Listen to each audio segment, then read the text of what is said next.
날마다 솟는 샘물과 함께하는 오늘의 큐티 시간입니다. 12월 17일 토요일 오늘의 말씀은 베드로전서 5장 7절로 14절의 말씀입니다. 너희 염려를 다 주께 맡기라. 이는 그가 너희를 돌보심이라. 근신하라, 깨어라. 너희 대적마귀가 우는 사자같이 두루다니며 삼킬 자를 찾나니 너희는 믿음을 굳건하게 하여 그를 대적하라. 이는 세상에 있는 너희 형제들도 동일한 고난을 당하는 줄을 알미라. 모든 은혜의 하나님 곧 그리스도 안에서 너희를 부르사 자기의 영원한 영광에 들어가게 하시니까 잠깐 고난을 당한 너희를 친히 온전하게 하시며 굳건하게 하시며 강하게 하시며 털을 견고하게 하시리라. 권능이 세세 무궁하도록 그에게 있을지어다. 아멘. 내가 진실한 형제로 아는 실루안으로 말미암아 너희에게 간단히 써서 권하고 이것이 하나님의 참된 은혜임을 증언하노니 너희는 이 은혜에 굳게 서라. 택하심을 함께 받은 바벨론에 있는 교회가 너희에게 문안하고 내 아들 마가도 그리하느니라.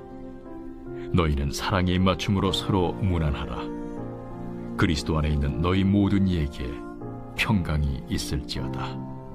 아멘.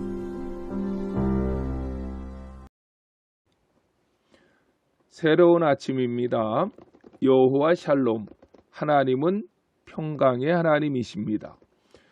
예수님께서 재림하시기 전까지 교회는 치열한 영적 전투를 해야 합니다. 왜냐하면 마귀가 우는 사자처럼 두루다니며 삼킬 자를 찾고 있기 때문입니다.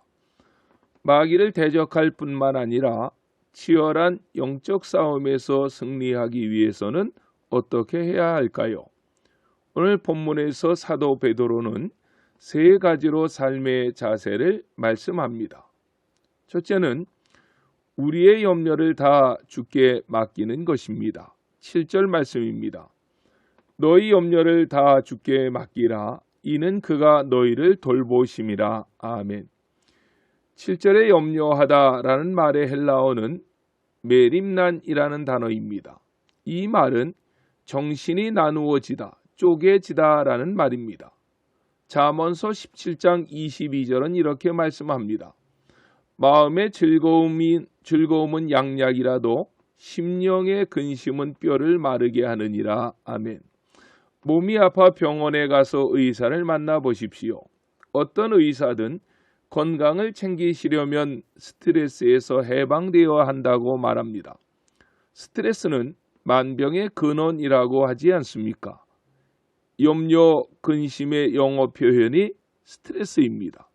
그렇다면 사도 베드로는 이 염려를 어떻게 하라고 권면합니까?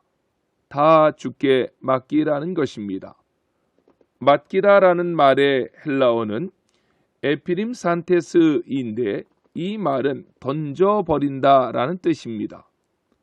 수만 가지 염려를 모으고 모아서 공처럼 둥글게 만들어서 하나님을 향해 냅다 던지라는 것입니다.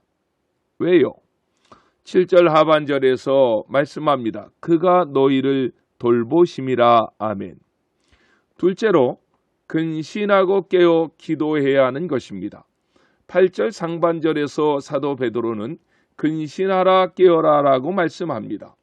근신하라는 명령과 깨어라라는 명령은 같은 의미를 반복해서 사용한 강조용법입니다. 근신하라는 말은 군사적인 용어로서 군인들이 정신을 바짝 차리고 눈을 크게 뜨고 집중하고 바라보는 상태를 말합니다. 특히 베드로는 깨어라라는 명령을 하는데 이 명령을 할 때에 그는 분명히 자신이 겟세마네 동산에서 깨어 기도하지 못하고 졸며 잠을 잤던 그 뼈아픈 실패의 모습을 떠올리며 이 명령을 주었을 것입니다. 이 모든 실패는 근신하며 깨어 기도하지 못하였기 때문이었습니다. 이것을 베드로는 평생 잊을 수가 없는 뼈아픈 교훈으로 간직하고 있다가 베드로 전서를 마무리하면서 위기 가운데 있는 성도들에게 권면하고 명령하고 있는 것입니다. 셋째로는 믿음을 굳게 하여 마귀를 대적하라는 것입니다. 9절입니다. 너희는 믿음을 굳게 하여 그를 대적하라. 이는 세상에 있는 너희 형제들도 동일한 고난을 당하는 줄을 알미라. 아멘. 여기서 대적하다라는 말은 능동적이고 결의에 차서 저항하고 싸우라는 것입니다. 마귀는 설득하는 것이 아닙니다. 협상의 대상도 아닙니다. 더욱이 세상 사람들처럼 그 앞에 무릎을 꿇어서도 안 됩니다. 마귀와는 싸워야 하는 것입니다. 대적해야만 하는 것입니다. 그렇다면 어떤 모습으로 마귀와 싸울 때 승리할 수 있습니까? 베드로는 믿음을 굳건하게 하여 그를 대적하라고 했습니다. 베드로와 똑같은 패턴으로 사도 바울도 그가 가장 심혈을 기울여 목회했던 에베소 교회 성도들을 향하여 권면할 때 여러 가지로 권면을 하고 명령하다가 맨 마지막에는 사도 베드로처럼 이 영적 싸움에 대한 문제로 그의 서신을 마무리하고 있습니다. 에베소서 6장 10절로 12절입니다. 끝으로 너희가 주 안에서와 그 심의 능력으로 강건하여지고 마귀의 관계를 능히 대적하기 위하여 하나님의 전신갑주를 입으라. 우리의 싸움은 혈과 육을 상대하는 것이 아니요 통치자들과 권세들과 이 어두움의 세상 주관자들과 하늘에 있는 악의 영들을 상대함이라. 아멘. 사도 베드로는 믿음을 굳게 하라고 권면했는데 바울은 이것을 그림 언어로 설명합니다. 하나님의 전신갑주를 입으라고 명령했습니다.